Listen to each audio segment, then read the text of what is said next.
오늘 하늘이 참 아름답습니다. 그 이유는 태풍이 지나갔기 때문이죠. 어제 시흥 시와 쪽에 일이 있어서 운전을 하고 돌아오는 길에 이 태풍이 지나간 그 하늘이 너무 아름다워서 너무 행복한 시간이었습니다. 오늘 여러분과 함께 읽은 시편은 세상의 아름다움, 자연의 아름다움을 노래한 다윗의 시입니다. 여러분, 언제 여러분들은 시를 쓰십니까? 시를 쓰려면 감성이 풍부할 때 아니겠습니까? 아마 여러분의 삶 속에 시를 썼던 때는 누군가 아마 사랑에 빠졌을 때 아닙니까? 연애편지도 쓰고 시상이 떠오르고. 오늘 다윗은 하나님과 사랑에 빠졌습니다. 세상 만물을 바라보면서 하나님이 창조하신 그 세상을 바라보며 너무 사랑의 감정에 빠져서 시를 쓰고 있습니다. 오늘 우리가 함께 읽은 시편은 8편이죠. 이 시편 8편은 앞에 7편이 있지만 하나님을 직접적으로 찬양한 첫 번째 노래입니다. 시편 150편 가운데 8편은 하나님을 직접적으로 찬양한 첫 번째 찬송시입니다. 이 노래는 시편 전체에서 하나님을 가장 아름답게 노래한 그런 시편입니다. 시편은 이렇게 시작되고 이렇게 끝을 맺고 있습니다. 여호와 우리 주여, 주의 이름이 온 땅에 어찌 그리 아름다운지요, 주의 영광이 하늘을 덮었나이다. 여호와 우리 주여, 직접적으로 처음부터 여호와, 야훼, 하나님의 이름을 언급하면서 하나님이여 당신의 이름을 찬양합니다, 이렇게 노래하고 있습니다. 여기에 어찌 그리라고 하는 표현이 있는데 그 다음에 등장하는 단어가, 여러분, 제가 늘 주보 1면에 제 나름대로 글을 하나씩 쓰는데 보시면 여호와 우리 주여, 주의 이름이 어찌 그리, 그 다음에 형용사가 나옵니다. 그 형용사는 아디르라고 하는 말인데 이 단어는 참 놀랍게도 이렇게 번역이 될 수 있습니다. 아름다운, 놀라운, 위대한, 영광된, 고상한, 강력한, 영특한. 이 단어는 굉장히 다양하게 번역될 수 있는 표현입니다. 여호와 하나님이여 어찌 그리, 어떻게 하나님을 표현할 수 있겠습니까? 영어 성경에서는 How majestic, 정말 대단하십니다. How beautiful, 너무 아름다우십니다. 이 표현을 하기가 너무 어려운 거예요. 여러분, 시인은 단어 하나에 주목합니다. 아디르라고 하는 이 단어를 선택하면서 오늘 다윗은 하나님 어찌 그리, 표현할 수 있는 이 모든 것들을 담을 수 있는 인간의 언어를 사용하고 있는 것입니다. 여러분은 하나님께 어떤 감정과 어떤 마음으로 하나님을 찬양합니까? 하나님 어찌 그리, 그 다음 여러분들은 어떤 형용사를 사용해서 하나님을 표현하시겠습니까? 오늘 시편 8편과 가장 닮아있는 찬송가가 있습니다. 찬송가 79장 주 하나님 지으신 모든 세계입니다. 이 찬양은 전 세계에서 Amazing Grace, 나 같은 죄인 살리신과 함께 더불어서 가장 사랑하는 찬송가 중에 하나입니다. 그런데 이 곡의 그 영어 원 제목은 How Great Thou Art, 당신이 어찌 그리 대단하십니까? 라고 하는 제목입니다. 근데 이 곡의 그 작곡가는 스웨덴 사람입니다. 이 곡이 만들어진 배경이 있습니다. 스웨덴의 시골 마을에 이 칼 모버그라고 하는 사람이 주일 오후 예배를 드리고 집으로 가고 있었습니다. 근데 그때 갑자기 우리 한국에 태풍이 온 것처럼 태풍이 몰려왔습니다. 그 가운데 천둥이 치고 번개가 치고 엄청난 소낙비가 쏟아지기 시작합니다. 목초지와 밭들이 그 대단한 폭풍우를 만나서 막 바람이 불고 보통 일이 아닙니다. 번개가 치고 막 빗소리는 마치 박수 소리만큼이나 그렇게 요란하게 울려대는 때였습니다. 그곳을 지나서 이제 이 작곡가가 집에 도착했을 때 창문을 열었습니다. 창문을 열었는데 태풍이 온데간데 없고 종달새 새 소리가 들리고 하늘에 무지개가 펼쳐 있고 바람이 불기 시작하는 그 저녁 시간, 오늘 이 노래의 작곡가는 거기에 보이는 그 스칸디나비아의 아름다운 해변을 바라보면서 그는 노래를 부릅니다. 주 하나님 지으신 모든 세계, How great thou art. 하나님 어찌 그리 대단하십니까? 조금 전에 풍랑에서 조금 이후에 느끼는 이 아름다운 자연 세계 속에서 시인은 그렇게 노래하는 것입니다. 이 스웨덴 사람이 부른 이 찬양은 전 세계로 번역되었고, 특별히 스웨덴에서 특별히 침례교인들이 박해를 받을 때 이 찬양을 저항의 노래로 불렀습니다. 세상을 지배하는 것이 세상이 아니라 세상을 창조하신 주 하나님이십니다. 하나님 위대하십니다. 이 찬양을 그들의 저항의 노래로 불렀습니다. 오늘 이 찬송가 79장에 있는 이 곡의 작곡가의 아들은 이런 말을 합니다. 우리 아버지가 작곡한 이 노래는 시편 8편과 너무 비슷하다. 가장 시편 8편을 닮은 곡이라고 그 아들이 그런 이야기를 했었습니다. 오늘 다윗과 이 칼 보버그라고 하는 사람의 공통점이 있습니다. 그것은 마치 시간이 멈춘 것 같은 걸 경험하는 거예요. 마치 우주가 내가 다스리는 것이 아니라 나는 너무나 작은 사람처럼 느껴지고 하나님이 경험되는 그 시간, 이들은 시를 쓰고 노래를 썼던 것입니다.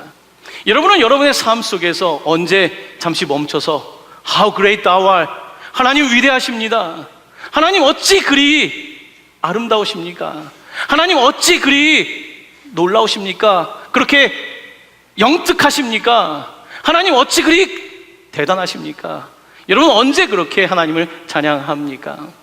저는 오늘 이와 같은 그 배경을 가지고 있는 주 하나님 지으신 모든 세계라는 찬양의 1절, 2절 가사가 원 저자가 지은 그 가사 내용인데요, 함께 좀 시인이 되어서 하나님을 같이 먼저 좀 찬양하고 싶습니다. 주 하나님 지으신 모든 세계입니다.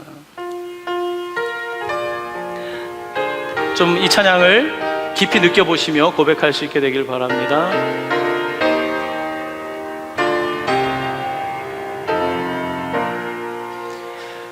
주 하나님 지으신 모든 세계, 내 마음속에 그리어볼 때 하늘의 별 울려 퍼지는 데서 주님의 권능 우주에 찾네.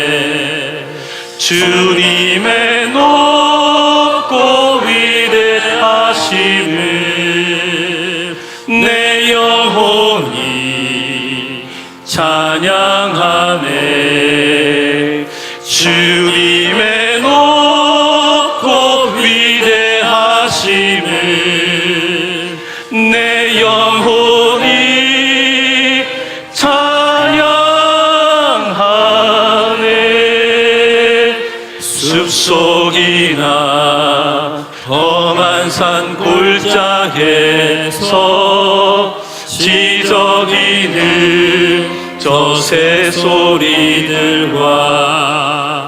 고요하게 흐르는 시냇물은 주님의 솜씨 노래하도다. 주님의 높고 위대하심을 내 영혼이 찬양하네. 주님의 높고 위대하심을 내 영혼이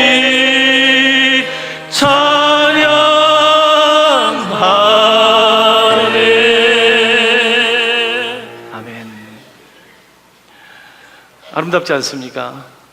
스웨덴의 한 마을에 예배를 마치고 돌아가며 만난 풍랑, 창문을 열고 바라본 하나님께서 주시는 그 세상. 시인은 이렇게 아름다운 노래를 만들어서 오늘까지 우리가 이 찬양을 부르고 있는 것입니다. 다윗, 더 오래된 시죠. 그는 오늘 노래합니다. 그는 어디에서 지금 하나님을 노래하고 있을까요? 아마 해가 저물고 온 세상이 잠든 것 같은 시간에 다윗은 하나님에 대한 충만함으로 오늘 노래를 쓰고 있습니다. 여호와 우리 주님, 주의 이름이 온 땅에 어찌 그리 아름다운지요, 어찌 그리 대단하신지요. 여러분, 우리는 삶 속에서 때때로 좀 우리의 시간을 좀 정지하고 하나님을 찬양해야 합니다. 이것이 사람입니다. 사람은 하나님을 찬양하는 존재로 지음을 받은 것입니다. 그런데 세상을 살아가다 보니까 하나님께서 창조하신 세상을 잊어버리고 그저 내 생각과 내 감정과 내 보이는 것들에 빠져있는 우리의 삶들을 보게 됩니다. 오늘 다윗은 이렇게 하나님을 높이며 특별히 2절 말씀을 이제 함께 읽는데요, 2절은 다윗이 시인으로서의 천재성을 가지고 있는 그 모습 한 면을 보여줍니다. 우리 2절 말씀 함께 봉독하겠습니다. 주의 대적으로 말미암아 어린아이들과 젖먹이들의 입으로 권능을 세우시며 우리 원수들과 보복자들을 잠잠하게 하려 하심이니이다. 다윗은 하나님을 찬양한 이후에 어린아이들과 젖먹이들에게 주목하고 있습니다. 젖먹이들은 응애 응애 하고 이렇게 노래를 합니다. 어린아이들은 함께 모여서 왁자지껄 놀면서 그 소리가 너무 우리에게 경쾌하지요. 오늘 다윗은 하나님을 찬양하는 가운데서 울려 퍼지는 젖먹이들과 어린아이들의 소리에 귀를 기울이며 가장 원초적인 소리, 세상에 권력을 가지고 있는 왕들과 지배층들의 소리가 아니라 하나님이 창조하신 가장 원초적인 생명인 젖먹이들과 어린아이들의 입으로 하나님께서 권능을 세우신다고 노래하고 있습니다. 얼마나 아름답습니까? 하나님을 찬양하는 세상의 소리가 아니라 이 가장 어린 아이들을 통하여 하나님이 영광 받는다고 그렇게 찬양하고 있는 것입니다. 예수님께서는 너희가 돌이켜 어린아이와 같이 되지 아니하면 결단코 천국에 들어갈 수 없다고 하셨습니다. 하지만 우리는 어떻습니까? 우리의 삶에 빠져서 어린아이들과 젖먹이들의 이들의 소리에 귀를 기울이지 못하고 그저 내 생각과 내 감정에 빠져 있지는 않습니까? 오늘 다윗은 이 원초적인 소리를 통하여 하나님을 함께 찬양하고 있는 것입니다. 최근에 153 저희가 세운 학교에서 이제 제가 가끔씩 성경 공부를 가리키는데요, 이제 아이들과 성경 공부를 하면서 지금 레위기서를 읽고 있습니다. 여러분, 레위기서는 어른들도 읽기 어려워하는 책이잖아요. 한국말로 읽고 영어로 읽고 레위기서 지금 8장을 읽고 있습니다. 출애굽기부터 계속 읽고 있는 거죠. 아이들과 함께 성경을 읽고 그날 제가 속죄죄에 대해서 아이들에게 말씀을 가르쳤어요. 속죄죄, 죄에 대해서. 제가 아이들에게 이 말씀을 가르치고 있는 사이에 초등학교 어떤 아이가, 1학년 아이가 손을 들더니 목사님, 자기는 친구의 물건에 손을 댄 적이 있다고 자기 죄를 고백하는 거예요. 성경 공부하는데. 자, 그 시간이 끝나고 나서 제가 이제 제 방에 갔는데 어떤 초등학교 아이가 또 들어오는 거예요, 제 방에. 목사님, 저도 어린 시절 더 어릴 때 남의 물건에 손 댄 적이 있어요. 이런 어린 아이는 내가 남의 물건에 손을 대서 가지진 않았더라도 내가 남의 물건에 손을 댔다고 말합니다. 근데 어른들은 어떻습니까? 저는 그런 적 없는데요, 기억이 잘 나지 않습니다. 우리는 어린아이와 젖먹이들로부터 부끄러움을 당하는 거예요. 오늘 다윗은 이 하나님이 창조한 세상 가운데 어린이들과 젖먹이들의 권능을 통하여 세상을 부끄럽게 하신다고 하나님을 찬양하고 있는 것입니다. 이 아이들의 모습, 여러분 어디 갔습니까? 언제부터 그렇게 대단한 어른들이 되어버린 것일까요? 오늘 다윗은 어린 아이 같은 마음으로 노래하고 있는 거예요. 여러분, 영성이라고 하는 것은 어린 아이 같은 것입니다. 믿음이라고 하는 것은 어린 아이 같은 거예요. 시인은 어린 아이가 되는 것입니다. 예술을 한다는 것은 결국은 어린 아이가 되는 것이에요. 원초적인 하나님이 창조하신 생명에 눈을 뜨는 것이 가장 완벽한 영성이고 믿음인 것입니다. 오늘 다윗은 이 어린아이들의 소리를 함께 일깨우며 노래하고 있습니다. 자, 그러면서 이제 다윗의 시선은 하늘을 향하고 있는데요, 우리 3절 말씀 함께 봉독하기를 원합니다. 시작. 주의 손가락으로 만드신 주의 하늘과 주께서 베풀어 두신 달과 별들을 내가 보니. 다윗은 목동입니다. 이제 하늘을 봅니다. 하늘을 보면 달도 있고 별들도 있습니다. 사람들은 보면 되게 예쁘다라고 말하죠. 제가 얼마 전에 프랑스 남부에 갔을 때 별이 정말 많더라고요. 저는 별자리를 잘 못 보는데 옆에 있는 목사님이 저기가 불구칠성이고 오리온 자리고 하나하나를 가르쳐 주는 거예요. 얼마나 아름다웠는지 모릅니다. 자, 그런데 이 달과 별들을 보면서 아름답다가 아니라 다윗은 주의 손가락으로 만드신 이 별들을 주님의 손가락으로 만드셨습니다 라고 이 순간 하나님을 경험하고 있는 것입니다. 많은 사람들은 그런데 달을 보고 별을 보면 그게 좋은 거예요. 그래서 달을 신으로 만들고 별을 신으로 만들고 형상화해서 우상을 만들어냅니다. 하지만 다윗은 오늘 하늘을 바라보면서 그 아름다움을 넘어서서 하나님의 손가락이 이 놀라운 일들을 행하셨습니다라고 고백하고 있는 것입니다. 세상의 많은 사람들은 자연을 믿어요. 특별히 포스트 모던 시대를 살아가고 있는 우리들은 자연이면 다라고 생각해요. 사람은 죽으면 자연으로 돌아간다, 자연이 끝이라고 생각해요. 이건 굉장히 낮은 수준의 이해입니다. 자연이 다가 아니라 주님의 손가락, 자연 세계가 다가 아니라 이 자연 세계를 말씀으로 창조하신 주님을 보는 것, 이것이 가장 높은 영적인 차원인 것입니다. 우리 주님께서 말씀으로 넷째 날에 해와 달과 별들, 하늘의 큰 광명과 작은 광명을 창조하셨다고 성경은 기록하고 있습니다. 다윗은 지금 보고 있습니다. 하늘의 달과 별들을 보면서 와, 예쁘다, 사진 찍어야겠다가 아니라 하나님의 손가락이 이것들을 창조했다고 고백하고 있는 것입니다. 얼마나 오늘 시인은 하나님을 직접적으로 경험하고 있습니까? 자, 이제 하늘을 바라보던 다윗의 시선은 다시 땅으로 내려오게 됩니다. 여러분들과 함께 4절 말씀 함께 봉독하기 원합니다. 시작. 사람이 무엇이기에 주께서 그를 생각하시며 인자가 무엇이기에 주께서 그를 돌보시나이까. 하나님, 내가 무언데 저를 생각하십니까? 하나님, 인자, 사람의 아들, 인류를 뜻합니다. 도대체 사람들이 뭐라고 하나님 우리를 돌보십니까? 여러분은 세상을 살아가면서 개미에 신경 쓰면서 살아가십니까? 땅에 기는 벌레에 신경 쓰면서 살아가십니까? 개미가 도대체 뭐라고, 벌레가 뭐라고 생각하고 돌보며 살아가십니까?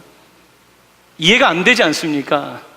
하나님, 도대체 사람이 무엇이라고, 도대체 여기에 있는 인간들이 무엇이라고 우리를 생각하시고 돌보시고 그렇게까지 신경을 쓰십니까? 놀랍습니다. 하나님, 도대체 내가 뭔데? 하나님, 도무지 납득할 수 없습니다. 하나님, 어떻게 나에 대해서, 인간에 대해서 이렇게까지 생각하십니까? 다윗은 지금 감격하고 있는 것입니다. 그러면서 5절은 사람에 대해서 이렇게 표현하고 있습니다. 우리 5절 말씀 함께 봉독합니다. 그를 하나님보다 조금 못하게 하시고 영화와 존귀로 관을 씌우셨나이다. 아멘. 우리 사람을 하나님보다 조금 못하게, 하나님의 형상대로 남자와 여자를 창조하시고 하나님보다 조금 못하게, 그리고 영화와 존귀로 관을, 하나님께서 우리에게 생각할 수 있는, 하나님보다 조금 못하지만 생각할 수 있는, 느낄 수 있는, 자연을 보면서 자연만 느끼는 것이 아니라 그 너머의 초자연적인 하나님을 생각할 수 있고 느낄 수 있는 영화와 존귀의 관을 씌우셨다고 오늘 시인은 노래하고 있는 것입니다. 여러분, 인간의 존엄성은 인간 자체에게 있는 것이 아닙니다. 인간이 존엄하다. 인간이 뭐가 존엄합니까? 동물도 존엄하고 식물도 존엄하죠. 다 존엄하죠. 하지만 인간의 존엄은 도대체 어디서 오는 것입니까? 그것은 하나님께서 창조하셨을 뿐만 아니라 하나님께서 생각하고 돌보는 존재라고 하는 것입니다. 여기에 인간의 존엄이라고 하는 것이 놓여 있는 것입니다. 오늘 시인은 너무 감격하고 있습니다. 여러분, 살면서 사람이 이렇게 충만할 때가 있잖아요. 특별히 뭐 산에 가거나 어디 아름다운 곳에 가거나, 혹은 그게 아니라 그냥 일상생활 속에서도 갑자기 세상이 너무 아름답게 느껴지는 때가 있죠. 어제 같은 때죠. 오늘도 그럴 수 있습니다. 너무 아름다운 거예요. 와, 하나님 만드셨구나. 그렇게 세상을 보다 보면 하나님이 나를 만드셨구나. 하나님이 나를 창조하시고 우리 가족을 창조하시고 이렇게 우리를 생각하시는구나. 이런 감격이 들 때가 있는 것입니다. 이런 감격을 일컬어서 라틴 말로 뭐라고 하냐면 누멘이라고 부릅니다. 누멘. 이 누멘이라고 하는 단어는요, 거룩의 경험인 거예요. 거룩. 자연이 아름답다라고 하는 그냥 미학적인 개념을 넘어서서, 우와, 하나님께서 이렇게 만드셨구나 라고 하는 그 거룩의 개념인 거예요. 성스러운 거예요. 표현할 수 없는, 자연과학자가 보는 것과 다르게 예술과 이 문학과 이 모든 것들이 동원하여 설명할 수밖에 없는 이 놀라운 아름다움. 오늘 이 다윗은 하나님의 임재를 경험하고 있는 거예요. 빽빽하게 가득한 하나님의 임재, 그리고 세상의 모든 것들이 하나의 질서로 통일되는 그 통일성, 하나님의 그 하나됨, 그리고 그 세계 안에 내가 놓여 있는 거예요. 이 누멘이라고 하는 것은 전율이에요. 전율. 와, 하나님이 만드신 세상을 보면서 전율하는 거예요. 너무 큰 매력을 느끼는 거예요. 이렇게 아름다울 수가, 어쩌면 이렇게, 어찌 그리 라고 하는 이 느낌. 오늘 다윗은 그와 같은 놀라운 영적인 경험을 하고 있는 것입니다. 거룩한 감정을 경험하는 것이죠.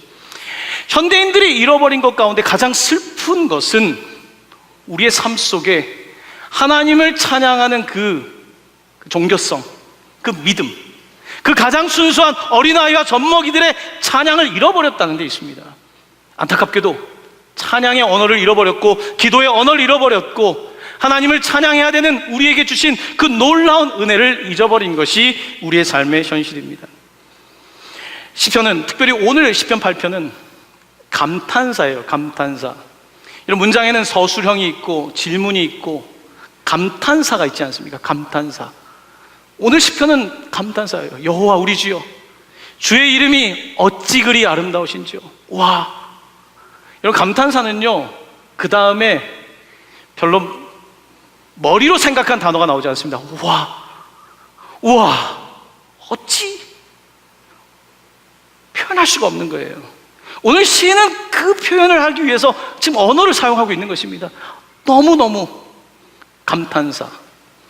우리 인생 가운데 다시 찾아야 될 게 있다면 감탄사예요. 감탄. 네. 감탄사. 옆에 있는 분들을 한번 좀 바라볼 시간을 갖도록 하겠습니다. 옆에 있는 분들 잠깐 바라보세요. 별로 감탄이 나오지 않죠? 여러분, 사람이 무엇이기에 하나님께서 이렇게 감탄이 필요한 거예요. 자, 옆에 있는 분들을 보면서 여러분 너무 어린아이의 영성을 잃어버렸어요. 자, 저를 한번, 감탄은 정말 놀라는 거예요. 우와. 옆에 있는 사람한테 우와. 자, 한번 해보겠습니다.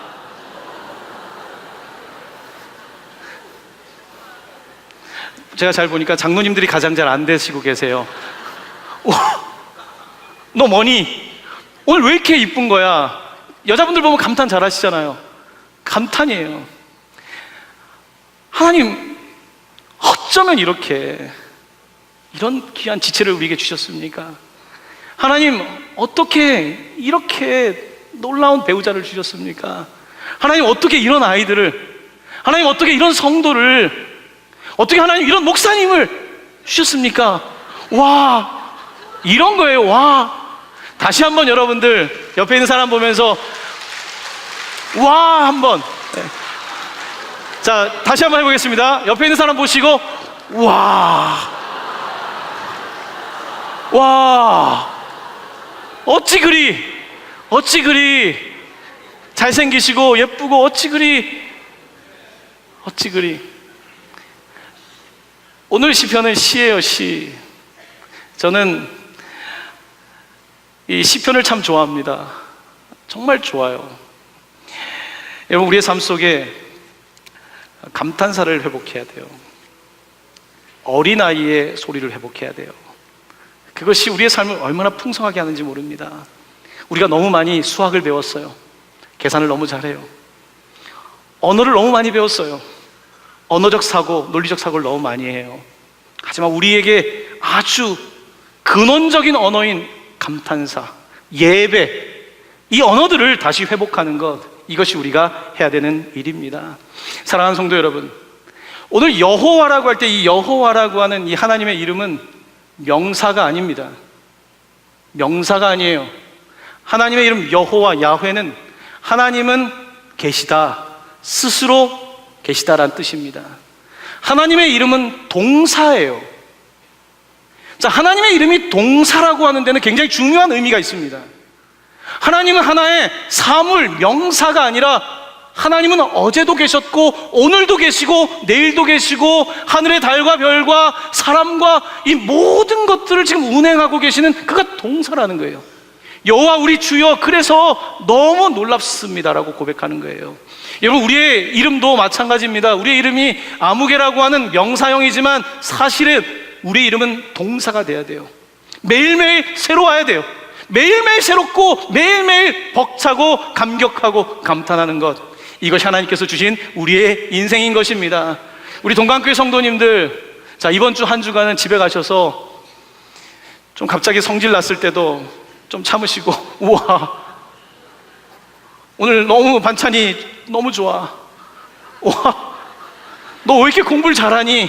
와, 반대로 진짜 시인은 반어법을 잘 쓰거든요. 와, 그 가운데 하나님께서 우리에게 은혜도 주시고 모든 일들도 형통하게 하실 것입니다.